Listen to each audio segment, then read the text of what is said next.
कच्चा बादाम गर्ल की एमएमएस वायरल होने के बाद ये घिनौना काम करने पे हुआ मजबूर। नोरा फतेही का बॉयफ्रेंड कौन है, नाम जानकर आप भी नहीं कर पाएंगे विश्वास। केजीएफ हीरो यश को रश्मिका मंदाना ने क्यों की बेइज्जती। नोरा फतेही का सबसे पहला बॉयफ्रेंड अंगद बेदी था, लेकिन नोरा फतेही के रहते हुए अंगद बेदी का नेहा धूपिया से अफेयर चल रहा था। इस बीच अंगद बेदी ने नेहा धूपिया को बिन शादी के प्रेग्नेंट कर दिया था, जिसकी जानकारी बाद में नोरा फतेही को मिली कि बिन बताए अंगद बेदी ने नेहा धूपिया से शादी कर ली, जिसके बाद नोहा का ब्रेकअप हो गया। इसके बाद नोरा बिग बॉस में गई। बिग बॉस में नोरा प्रिंस नरूला को डेट कर रही थी। उनकी रिलेशनशिप ज्यादा लंबी तो नहीं चली, लेकिन चर्चे में काफी दिनों तक रही। उसके बाद जाने माने डांसर टेरेंस ने नोरा फतेही के बैक पोर्शन को गलत तरीके से छू लिया था, जिसके बाद वो टेरेंस के साथ काफी खबरों में रही। लेकिन अब नोरा फतेही गुरु रंधावा के साथ काफी ज्यादा दिखाई देती है। दोनों बीच में एक साथ टाइम स्पेंड करते हुए दिखाई देते हैं। इसीलिए हो सकता है कि कोई और नहीं बल्कि गुरु रंधावा ही उनके नए बॉयफ्रेंड हो।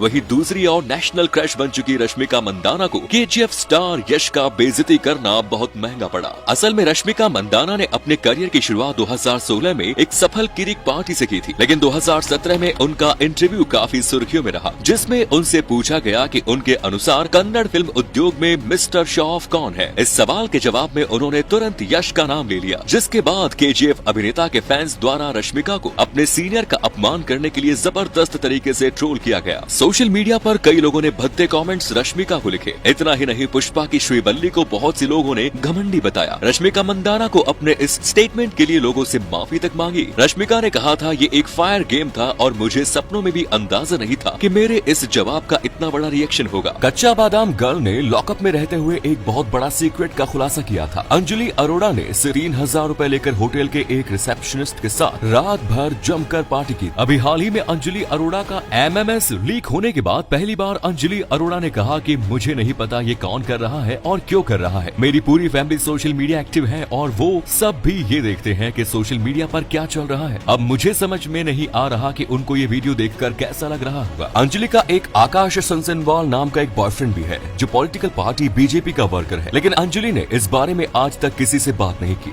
लॉकअप में रहने के दौरान अंजलि और मुनव्वर फारूकी के बीच एक रोमांटिक रिलेशनशिप एंगल देखने को मिला, लेकिन बाद में मुनव्वर अपनी गर्लफ्रेंड के साथ दिखाई दिए, जिसके बाद अंजलि और मुनव्वर के रोमांटिक रिलेशनशिप पर फुल स्टॉप लग गया। कच्चा बादाम गर्ल अंजलि अरोड़ा ने लॉकअप से बाहर आने के बाद एक बहुत सारी म्यूजिक वीडियो शूट की है, जो जल्द ही रिलीज होने वाली है। इनका पोस्टर भी आपको बहुत जल्द देखने को मिलेगा। 23 साल की ये अंजलि आजकल काम की तलाश में है और बॉलीवुड में काम करने का मौका ढूंढ रही है। अंजलि के इंस्टाग्राम पर 11.4 मिलियन फॉलोअर्स है, लेकिन ये बात आप नहीं जानते होंगे कि ये इंस्टा पर एक पोस्ट डालने के 1 लाख रुपए तक चार्ज करती है। साल भर में 3 करोड़ से ज्यादा कमाती है। अपने कातिलाना नजरों से तीर चलाने वाली प्रिया प्रकाश वारियर का ये वीडियो तो आपने देखा ही होगा, लेकिन अब ये कहाँ है। असल में आई ब्लिंक वाली वीडियो वायरल होने के बाद प्रिया प्रकाश रातों रात सोशल मीडिया सेंसेशन बन गई थी, लेकिन अब उन्हें कोई नहीं पूछ रहा। हालांकि इनकी एक फिल्म विष्णु प्रिया इसी महीने रिलीज होने वाली है। इसके बाद ये इस साल के अंत में कोला और श्रीदेवी बंगलो भी नजर आएंगी। 2019 में मलयालम फिल्म फाइनल्स में इन्होंने नी मज़ाहिविलू पोलेन गाना गाया था। ये फिलहाल हैदराबाद में है और तमिल, तेलुगु, मलयालम और हिंदी फिल्मों में काम कर रही हैं। इंस्टाग्राम पर इनके 7.1 मिलियन फॉलोअर्स हैं। तनुश्री दत्ता ने नाना पाटेकर के ऊपर छेड़छाड़ का आरोप लगाते हुए बॉलीवुड में मी टू मूवमेंट की शुरुआत की थी। ये मामला काफी बढ़ गया था और मुंबई पुलिस तक भी पहुंच गया था। तनुश्री ने नाना पाटेकर पर फिल्म हॉर्न ओके प्लीज के सेट पर गलत तरीके से छूने का आरोप लगाया कि नाना पाटेकर ने मुझे गाने के स्टेप्स सिखाने के बहाने टच किया। उन्होंने मुझे बहुत ही अश्लील ढंग से छुआ। नाना के इस हरकत के बाद तनुश्री फिल्म से बाहर हो गई और उनकी जगह राखी सावंत को लाया गया। मामला पुलिस के पास पहुंचा,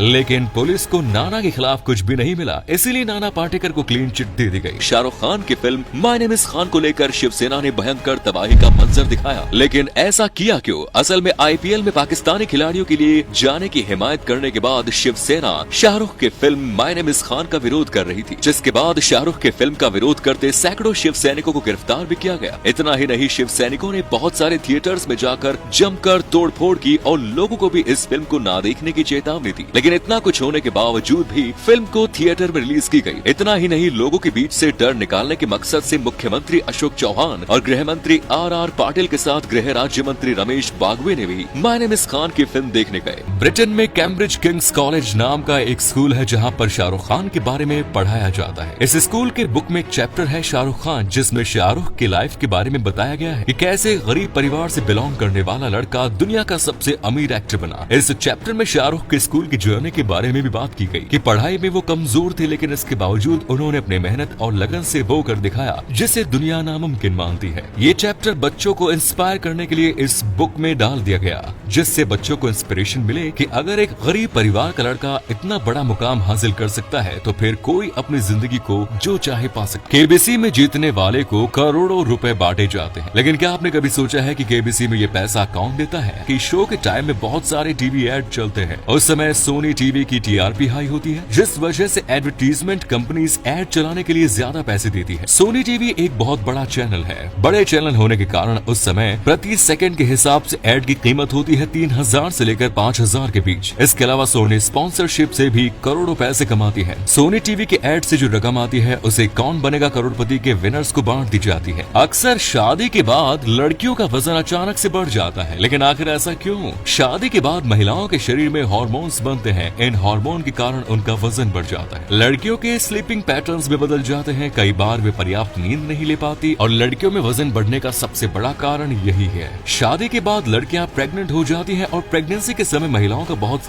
ख्याल रखा जाता है, जिसके कारण प्रेग्नेंट माँ 1 साल तक कोई भी काम नहीं करती, जिससे वजन दुगना तेजी से बढ़ जाता है। कई बार ऐसी घटनाएं सामने आती है जब माता पिता अपने मासूम बच्चों को कार में बंद करके कुछ सामान खरीदने जाते हैं, मगर ऐसे में उनका दम घुट जाता है। हाल ही में इंग्लैंड में एक ऐसी घटना हो गई जिसने सभी को चौंका दिया। यहाँ पुलिस ने मासूम बच्चे को बंद कार से बचाने के लिए उसका शीशा तोड़ दिया, मगर जब उन्हें सच का पता चला तो उनके होश उड़ गए। दरअसल वो कोई बच्ची नहीं थी, बल्कि एक बच्ची जैसी दिखने वाली गुड़िया थी। जब माँ बेटी शॉपिंग से लौटी तो उन्होंने देखा कि उनकी कार को लोगों ने घेरा हुआ है। वहाँ पुलिस वाले थे और उनकी कार की खिड़की का शीशा टूटा हुआ था। पुलिस ने बताया कि उन्हें किसी ने फोन करके बताया था कि कार में एक बच्ची फंसी है, जो पहले हिल डुल रही थी, लेकिन अब वो सांस नहीं ले रही। शायद बच्ची कार में बंद हो गई है। ऐसे में उन्होंने कार में बंद बच्चे को बचाने के लिए शीशा तोड़ दिया, लेकिन जब पुलिस को पता चला कि वो बच्चा नहीं गुड़िया है, तो वो अपनी गलती पर काफी शर्मिंदा हुए। हालांकि पुलिस ने सबके सामने महिला से माफी मांगी और उसके कांच को तोड़ने के लिए 26,000 रुपए का फाइन भी भरा।